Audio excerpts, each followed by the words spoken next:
At the Formulator's Lab, we're going to make a quick infused lavender oil. It's lavender season and we have lavender and we want a nice lavender oil. This is a quick method for heat-infused lavender oil, and it can be used for body oil. It can be used in skin and hair care formulations, and it just lends that beautiful lavender scent to them. There are many ways to infuse herbs into oil, and you'll see all kinds of different ways.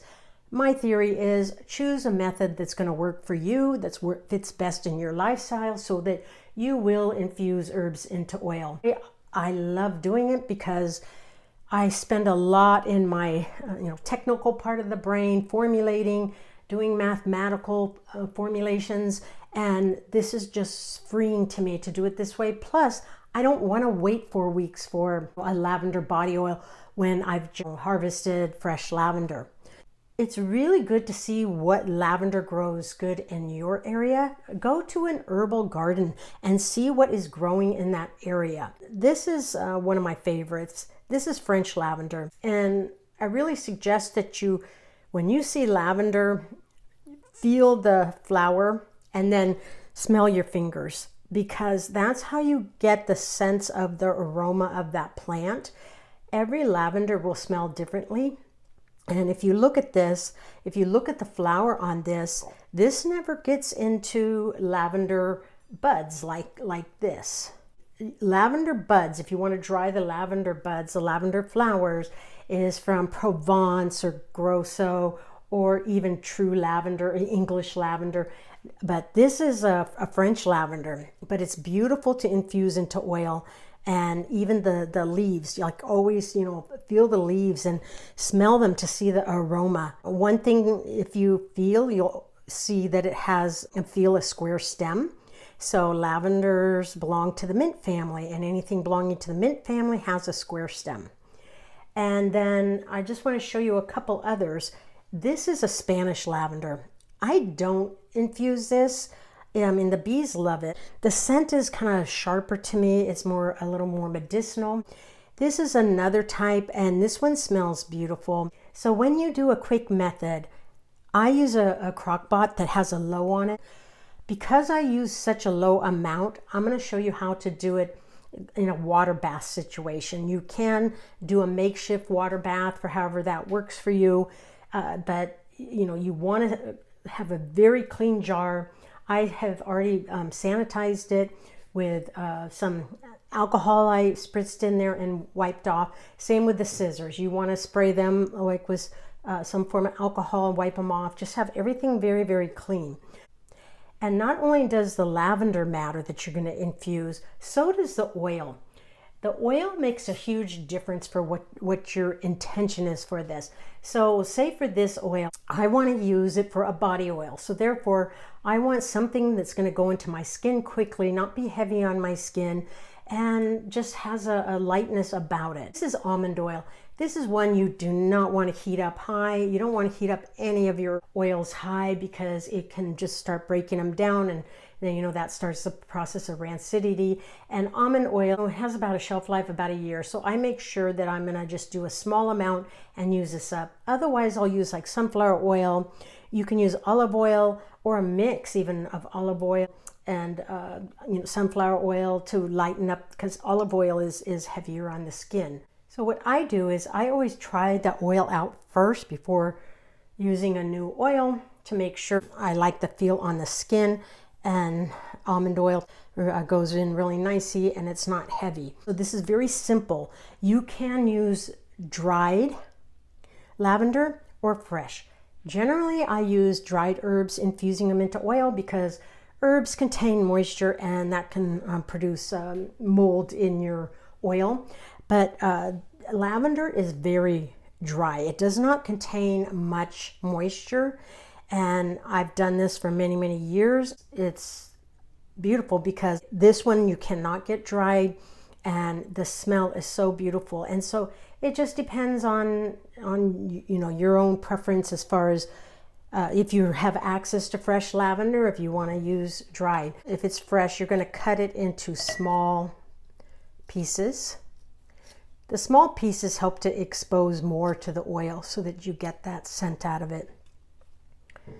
And then I just kind of pull the rest of it off, and you just want to cut it small pieces. Does not have to be perfect at all. This is one of those things you just relax and you enjoy the aroma of lavender and the properties, the relaxing, the calming, the beautiful properties of lavender.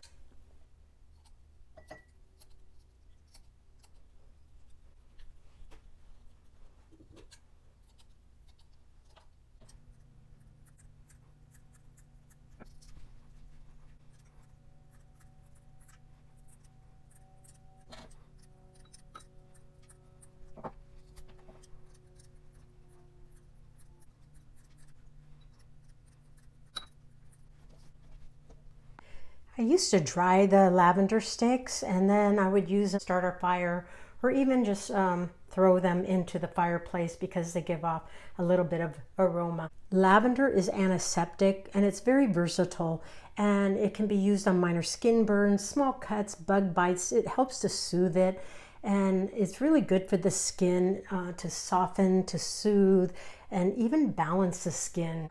You just then pour your oil and make sure you're going to cover all the herb so that it's completely covered. You don't want to fill it all the way up to the top. You want to have some head space. Then you put it into your water bath, your however system you have that set up, and you want to check your temperature. So this is about 102.6, and you can use any thermometer with that, or just feel it with your finger and make sure it's just lukewarm. And how I do this, because it works for my lifestyle, I keep this on throughout the day. I start this in the morning. I keep it on throughout the day for about 16 hours, but I check it. If for some reason the temperature is starting to climb, I will turn the crock pot off if I need to. And I do it when I'm around. And then I do turn it off at nighttime because I can't monitor it at night. And you don't want to cover this because then moisture gets in. You can put like some kind of a breathable cloth or a paper towel over it, just so nothing falls into it. Then all you're going to do after that is strain it. And then throughout the process, I will mix it so that the oil is even in temperature. Sometimes I can let it go longer if I'm not ready to strain it, which is perfectly fine. Sometimes I'll strain it in 22 hours. You try some to your skin to see if you can smell any lavender, because you want to smell some lavender in that oil, and you have it go until you smell the lavender. And whatever you do, you never want to drip water in here, so be very careful with that. Like taking it out, you want to do it gently, have a cloth to wipe it. You never want to have any exposure of water into your oil. It's beautiful. And this is why I love fresh lavender so much. It's beautiful. And even making this oil, the smell of it and touching, and you can feel the oils coming out of the flowers. It's absolutely beautiful. And do it, whatever way works for you. For straining, I have a lab stand that I use. It's just easy for me, but you do not have to do that. And I use a funnel. I like this kind of funnel. You can use pretty much any funnel, and you will need either cheesecloth or some kind of straining paper or some kind of cloth, and a clean jar. And I also sanitize it before. And it's so important that you wipe all the water off and none of it will get in there. So generally I take that out for a bit and just let it set. I move this water far, far away so I don't have any issues with that, and I strain it.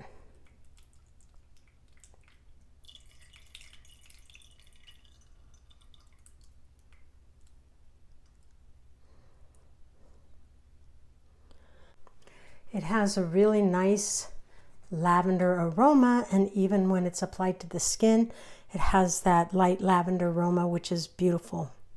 And then I just let it drip out. I don't hurry the process. I just relax and let it be. And then then bottle this, and I'll put it into bottles with a dropper for if I'm going to do it for skincare. So then when I apply it to my moist skin, I apply 1 drop, or I'll put it into a larger bottle if it's going to be for body oil. And I like to have a pump on that body oil because it makes it easier to disperse it, and I can just pump it into my hands. And you can go to our website for the blog on this to learn more about different types of lavender in case you want to grow it, or even if you want to source it somewhere to infuse. And this is the quick method for heat infused lavender oil.